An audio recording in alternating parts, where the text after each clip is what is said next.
കാറിൽ കയറിയാലുടൻ AC ഇടാറുണ്ടോ? എങ്കിൽ സൂക്ഷിക്കേണ്ടതുണ്ട്. നിങ്ങളുടെ ഈ പ്രവൃത്തി ശ്വാസകോശം വരണ്ടുപോകാൻ ഇടയാക്കും.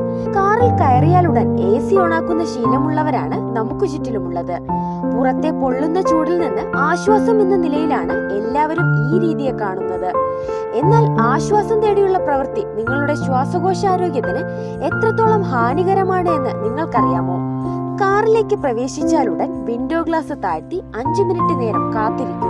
ഉള്ളിലെ താപനില തണുക്കുകയും സാധാരണ നിലയിലേക്ക് വരികയും ചെയ്തതിനു ശേഷം വേണം AC ഓണാക്കാൻ. ഇത് പറഞ്ഞത് ബംഗളൂരുവിലെ ആസ്റ്റർ വൈറ്റ്ഫീൽഡ് ഹോസ്പിറ്റലിലെ internal medicine consultant doctor Basavaraj S Kumbar ആണ്. ഇന്ത്യൻ എക്സ്പ്രസിനോടാണ് അദ്ദേഹത്തിന്റെ ഈ പ്രതികരണം. അദ്ദേഹം പറഞ്ഞത് ഇങ്ങനെ: നിങ്ങൾ നിങ്ങളുടെ കാർ പാർക്ക് ചെയ്ത് കുറച്ചു സമയത്തിന് ശേഷം ഉള്ളിലേക്ക് പ്രവേശിക്കുമ്പോൾ ഉണ്ടാകുന്ന കടുത്ത ചൂട് ഉടൻ തന്നെ എയർ കണ്ടീഷണർ ഓണാക്കാൻ നിങ്ങളെ പ്രേരിപ്പിച്ചേക്കാം. എന്നാൽ ഒരു ഡോക്ടർ എന്ന നിലയിൽ അങ്ങനെ ചെയ്യുന്നതിനെ ഞാൻ പിന്തുണയ്ക്കുന്നില്ല, ബസവരാജ് എസ് കുമ്പാർ പറയുന്നു. നിങ്ങളുടെ കാറിനുള്ളിലെ ഊഷ്മാവ് നിങ്ങളുടെ ശ്വാസകോശത്തിന്റെ സാധാരണ താപനിലയേക്കാൾ കൂടുതലായിരിക്കും. ഇത് നിങ്ങളുടെ ശ്വാസകോശം വരണ്ടുപോകാൻ ഇടയാക്കുമെന്ന് അദ്ദേഹം പറഞ്ഞു.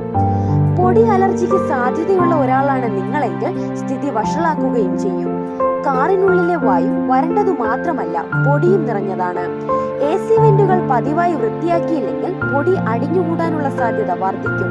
നിങ്ങൾ വാഹനത്തിൽ പ്രവേശിക്കുമ്പോൾ രൂക്ഷമായ ദുർഗന്ധം നിങ്ങളെ ബാധിച്ചേക്കാം. അത്തരം മലിനമായ വായുവുമായി ദീർഘനേരം സമ്പർക്കം പുലർത്തുന്നത് തുമ്മൽ, അലർജി, മൂക്കിലും തൊണ്ടയിലും വരൾച്ച തുടങ്ങിയ ഹ്രസ്വകാല പ്രശ്നങ്ങൾക്കും ആസ്മ, ബ്രോങ്കൈറ്റിസ് അഥവാ ശ്വാസകോശത്തിലെ ശ്വാസനാളികളിൽ ഉണ്ടാകുന്ന നീർക്കെട്ട് തുടങ്ങിയ ദീർഘകാല പ്രശ്നങ്ങൾക്കും ഇടയാക്കുമെന്നും അദ്ദേഹം കൂട്ടിച്ചേർത്തു.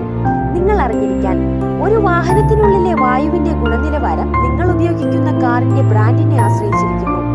പ്രീമിയം വാഹനങ്ങൾക്ക് ക്ലീനർ വെന്റുകളും പൊടി പുറന്തള്ളുന്ന സാങ്കേതിക വിദ്യകളുമുണ്ട്. എന്നാൽ സാധാരണ മോഡലുകൾ എയർ കണ്ടീഷണർ സ്വിച്ച് ഓൺ ചെയ്തു കഴിഞ്ഞാൽ രാസവസ്തുക്കൾ പുറത്തു വരാനുള്ള അപകട സാധ്യത കൂടുതലാണ്.